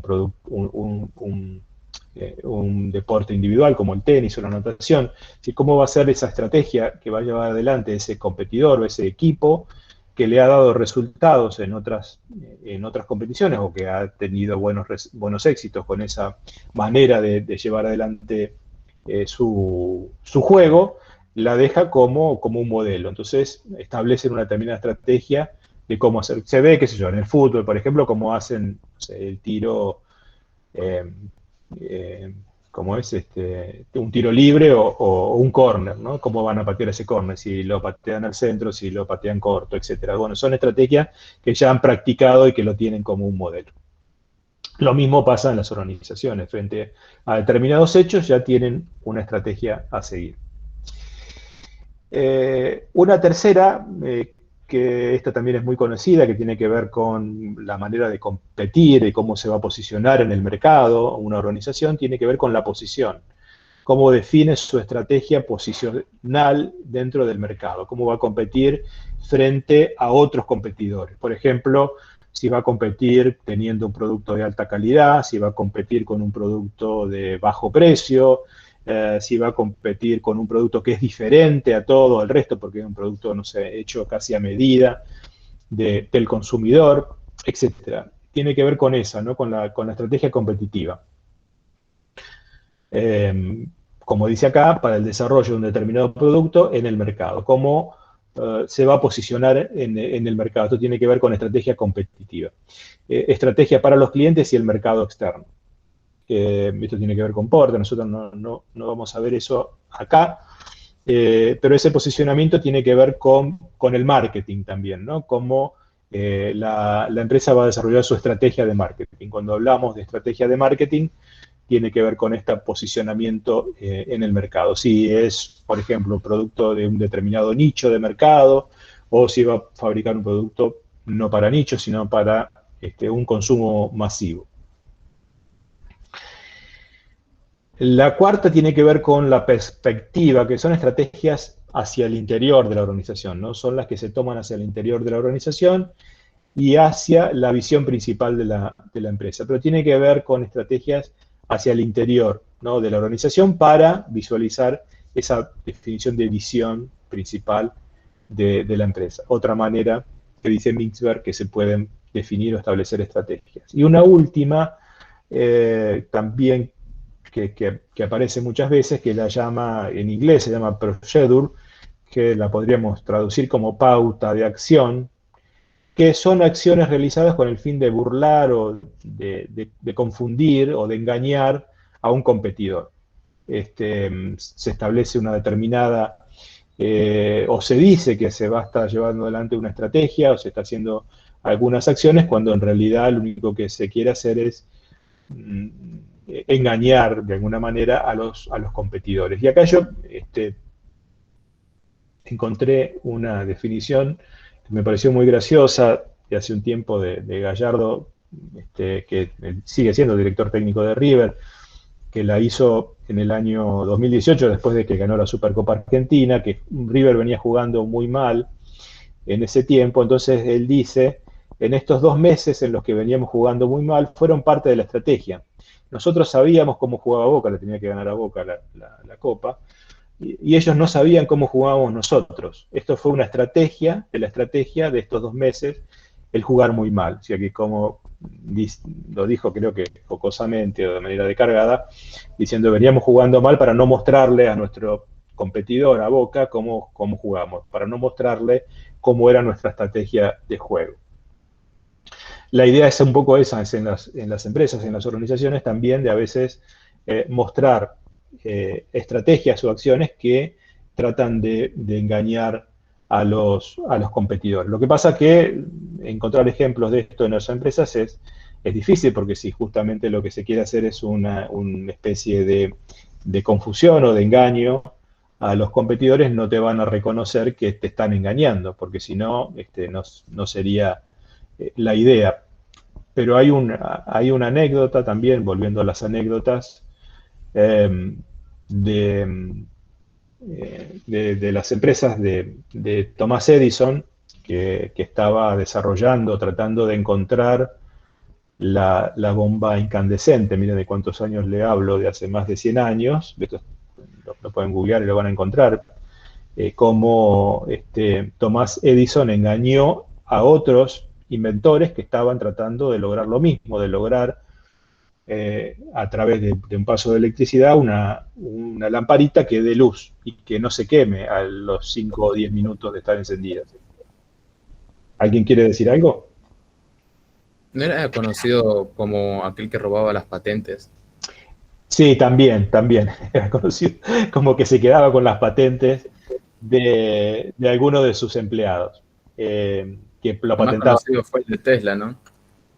Tesla era uno de sus empleados, sí, pero no, el caso conocido de la patente, del robo de la patente, es de Bell, del que inventó el teléfono, que en realidad después fue reconocido muchos años después, que la patente que en realidad el teléfono no había sido inventado por Bell, sino por, bueno, no me acuerdo el nombre de la persona, pero es conocida. Si lo googlean, si alguien en este momento se quiere googlear quién inventó el teléfono, y me ayuda a recordar quién era el que inventó el teléfono. Pero la anécdota que leyó, si alguien lo busca y me lo dice, y nos lo dice a todos, así me saco también yo la duda de que no me acuerdo el apellido, un apellido italiano, que inventó el teléfono. Y Bell se lo copió y lo llevó al registro de patentes y lo puso a su nombre. No, pero la anécdota que le quería comentar con respecto a Tomás Alva Edison, cuando estaba desarrollando o inventando la bombita incandescente, que trataba con distintos materiales y ver cuál tenía mayor durabilidad, no era el único en el mundo. Había muchos otros inventores que en ese momento él sabía que eran competidores, y quien llegaba primero, quien primero sea Puede Sí. ser que sea Antonio Meucci. Perfecto, gracias. Sí, Antonio Meucci. Ese fue el inventor del teléfono, que se fue reconocido después por por Estados Unidos muchos años posteriores, que efectivamente él había sido el inventor del teléfono. Pero bueno, la plata la ganó Bell. Bueno, volviendo a la anécdota de las lamparitas incandescentes, Tomás Alva Edison le dijo a los periodistas de ese momento, o a la comunidad de ese momento, que él había inventado la bombita incandescente que no se quemaba, que podía durar muchas horas encendida y emitía luz. Entonces invitó a un grupo de periodistas, los reporteros gráficos en ese momento, para que vean su invento y cómo funcionaba su invento. Pero tuvo la picardía de hacerlos pasar de a uno a una sala que veían una lamparita encendida, veían su invento encendido. Ese periodista o ese reportero gráfico salía de esa sala, pero en ese momento que salía uno y entraba el siguiente, la lamparita la cambiaban, ponían otra nueva, porque esas se quemaban, y inmediatamente le decían, bueno, quédate 1 minuto, 2 minutos, esos 2 minutos aguantaba la lamparita, pero no mucho más, y sin que con una puerta trasera que nadie veía, esa lamparita la cambiaban, ponían una nueva, y entraba el siguiente periodista. El siguiente periodista seguía viendo la lamparita encendida, y el tercero, y el cuarto, y el quinto, todos veían que la lamparita se mantenía encendida durante varias horas encendida, pero en realidad no era la misma lamparita, sino que Edison la cambiaba, o alguien, un empleado, iba por una puerta trasera a cambiar esa lamparita. Lo que ocurrió fue que muchos otros inventores que estaban en ese proceso de encontrar una tecnología que permitiese a las lamparitas que no se quemaran, desistieran de su objetivo. Entonces dijeron, bueno, ya no nos vamos a esforzar más, porque ya Edison lo inventó, ya lo descubrió, ya descubrió lo que era, y punto. La realidad fue que hasta que desde ese momento que Edison dijo que tenía descubierto el invento, hasta que efectivamente el invento realmente estaba en condiciones de salir al mercado, pasaron muchos años, 3 o 4 años más, que él siguió, ganó tiempo, 4 o 5 años más, para seguir haciendo pruebas y probando, hasta que efectivamente después encontró la manera de que su lamparita no se quemara, pero no la tenía en ese momento. Lo único que logró es burlar a otros inventores para que no desistieran en su actividad inventiva. Eso es lo que se refiere Mixber con esta idea de estrategias procedure, de engañar a los oponentes. Y por último, vamos a ver, no nos vamos a dedicar a esto, pero algo van a ver ustedes en la cuestión legal, pero digo, ¿cómo podemos clasificar a las organizaciones? Para ir terminando la clase de hoy. Las organizaciones las podemos clasificar por la estructura, que es un poco lo que vamos a ver acá en este primer módulo. Ya vamos a definir qué es una estructura simple, burocrática, por proyecto, etc. Las podemos definir también por la actividad que realiza, agropecuarias, comerciales, constructoras de servicios, etc. Las podemos definir según el tamaño, grandes, medianas, pequeñas y micro. Y las podemos definir también sus fines, con fines de lucro o sin fines de lucro. No sé si alguien tiene alguna idea, si saben qué significa, cuál es la diferencia entre una organización con fines de lucro y una organización sin fines de lucro.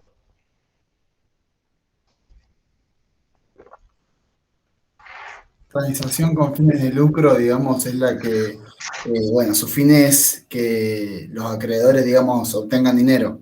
Sí. Las otras, digamos, su objetivo principal no es obtener dinero, es otra función que puede ser, por ejemplo, el ecosistema, el ambiente. Sí, correcto, sí. Profe, sí. puede ser que, o sea, con fines de lucro ya sean denominadas empresas y sin fin de lucro sean ONGs.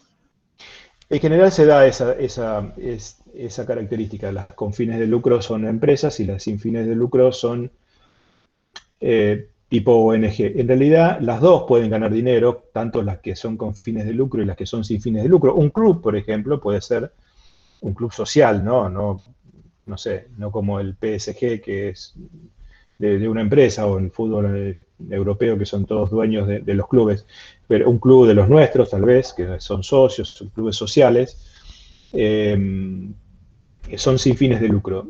Los dos ganan dinero, porque los dos hacen alguna actividad, a lo mejor tanto una ONG o una empresa, los dos pueden ganar dinero. La diferencia fundamental entre una organización que la definimos sin fines de lucro es que ese dinero que obtiene o que gana esa organización o esa ONG no puede ser repartida entre sus socios o entre sus socios fundadores, o generalmente son socios, ¿no? Cuando hablamos de organizaciones sin fines de lucro.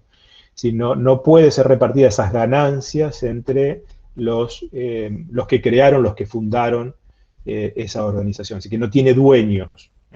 Esa es la idea. Las empresas con fines de lucro, las organizaciones con fines de lucro sí tienen dueño y se pueden apropiar de esas ganancias o hacer frente a las pérdidas, ¿no? Afrontar las pérdidas. Pero las organizaciones sin fines de lucro, lo único que pueden hacer con lo que ganan es seguir invirtiéndola en su propia organización, comprar otra cosa, no sé, un club, por ejemplo, que le va bien, compra más terreno, hace más construcciones, más edificios, brinda más servicios a sus socios.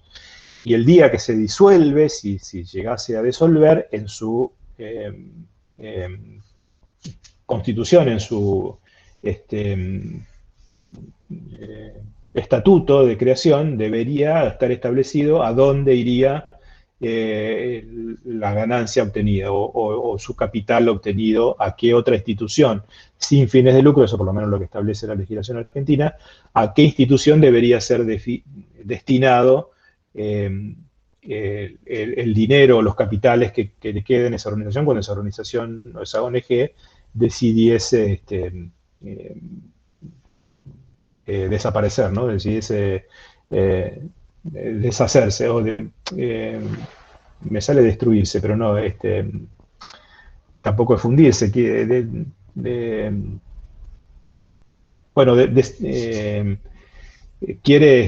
desaparecer del mercado, quiere destruirse su propia organización. No me sale la palabra correcta, perdón, pero no sé si se entiende la idea, ¿no? Cuando desintegrarse. Ponele, sí, desintegrarse. Que termine sus funciones. Exacto, que quiere cerrar sus puertas, entonces desintegrarse, tiene que decidir a qué otra organización sin fines de lucro entrega sus capitales que le han quedado. Las con fines de lucro pueden ser, sus ingresos pueden ser distribuidos entre sus socios, sus dueños, etc. Esa es la diferencia fundamental, principal, ¿no? No es que no ganen dinero, pueden ganarlo, pero cómo se reparte esas ganancias. Bien, y un poco la idea también de ver cómo se clasifican esas actividades tiene que ver también, para que sepan cómo el Estado clasifica a las organizaciones, a las empresas, para poder definir políticas, ¿no? Que tengan que ver con su desarrollo, su apoyo, o cómo, sí, para poder apoyarlas y que se desarrollen algunas políticas que tengan que ver con desarrollo de la pequeña y la mediana empresa. Entonces, la ley, por ejemplo, la ley de 25.300, ¿no? Que define micro, pequeña y mediana empresa, define a las empresas pequeñas, medianas y grandes respecto al volumen de facturación anual sin IVA, y también la segmenta de acuerdo a la actividad. Si, por ejemplo, la empresa se dedica a la construcción, bueno, esto es viejo ya, va actualizándose todos los años, esto es del año 2019, pero se puede buscar en internet cómo el Ministerio de Economía va actualizando estos valores. En aquel año se consideraba una empresa de construcción micro si facturaba hasta 12.710.000 pesos. Ya si pasaba ese nivel y hasta 75.380.000 era considerada pequeña, y si superaba ese valor y hasta 420.570.000 era considerada mediana de tramo 1, y si superaba ese valor era considerada ya mediana de tramo 2, y si superaba este valor que están acá, ya son consideradas grandes empresas. Eso es para segmentar y para definir, cuando uno define quién es grande, quién es pequeña, quién es mediana empresa, se fija generalmente la ley, establece estos valores que se van actualizando, como les decía, y a veces estas resoluciones las cambian. Aparece, en este año había aparecido, o algunos años antes también, mediana en 2 tramos, tramo 1 y tramo 2, a veces no aparecen, y a veces en la resolución es más simple y aparecen, no sé, micro, pequeña y grande, y desaparece la denominación de mediana, etc. Pero también siempre las van segmentando de acuerdo a la actividad, si es de construcción, si es de servicios, si es de comercio, industria, minoría y agropecuario. Fíjense que, por ejemplo, comercio siempre tiene niveles de facturación mayor, porque es el último eslabón de la cadena, donde los productos que se comercializan tienen valor, mayor valor agregado, el mayor valor. Por lo tanto, siempre para que una empresa, por ejemplo, comercial, hasta 23.560.000 en ese momento, si era comercial, era considerada pequeña, mientras que si una empresa de construcción facturaba este valor, ya era considerada pequeña y no micro.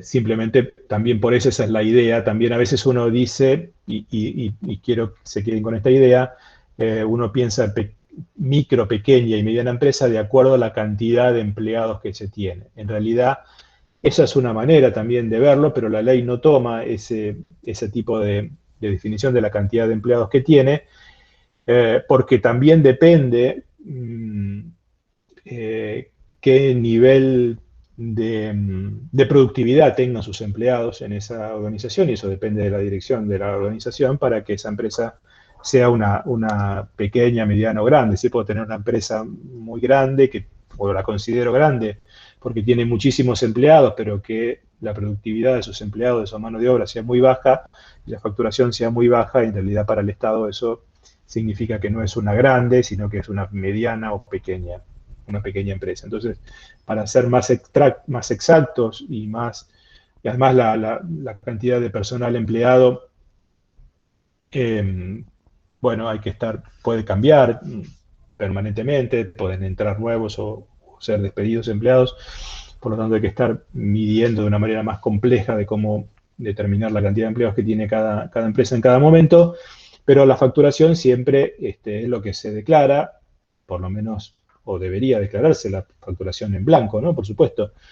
Probablemente algunas empresas no declaren toda su facturación, entonces son consideradas pequeñas cuando en realidad son medianas, o micros cuando en realidad son pequeñas, porque hay una parte de su facturación que no la declaran. Si no la declaran, para el Estado, esa empresa tiene ese nivel de característica. Pero así definen la ley de pequeña y mediana empresa, de fomento de la pequeña y mediana empresa, para poder definir políticas de apoyo, de ayuda, de subvenciones, de créditos subsidiados, etcétera, para las pequeñas y medianas empresas. Generalmente los créditos son para las micros, pequeñas o medianas empresas, no así para las grandes, que el Estado apoya el desarrollo de las micros y de las pequeñas empresas, y las define y las establece de acuerdo a esta manera de distinguirlas entre unas y otras. Y por último, cómo se clasifican de acuerdo a la forma jurídica que adopta cada organización, que eso ustedes después van a ver cómo se hace esa creación de esa empresa en la última parte del módulo, ¿no? Qué forma jurídica adopta y cómo se establece su estatuto para su creación jurídica, ¿no? La creación jurídica es un invento de nuestra sociedad, de las personas, para darle una similitud a una persona física, ¿no? La diferencia entre una persona jurídica y una persona física es que las personas físicas tenemos existencia real, somos una persona que caminamos, que hablamos, que pensamos, y las organizaciones son una forma jurídica que tienen para la ley las mismas responsabilidades que una persona, es decir, pueden contratar personas, pueden comprar, pueden tener capital a su nombre, pueden vender, pueden abrir una cuenta de banco, etcétera. Eso es lo que la ley ha permitido crear a las organizaciones. Y eso un poco, si ustedes leen qué es una organización y está ahí una parte de lo que es lo que dice Harari en el documento que les dejé ahí, de qué es una organización, sobre la leyenda de Peugeot, explica un poco esto, ¿no? De cómo las organizaciones se han creado y una creación de nuestra imaginación humana. Bien, esto es todo lo que tengo por hoy.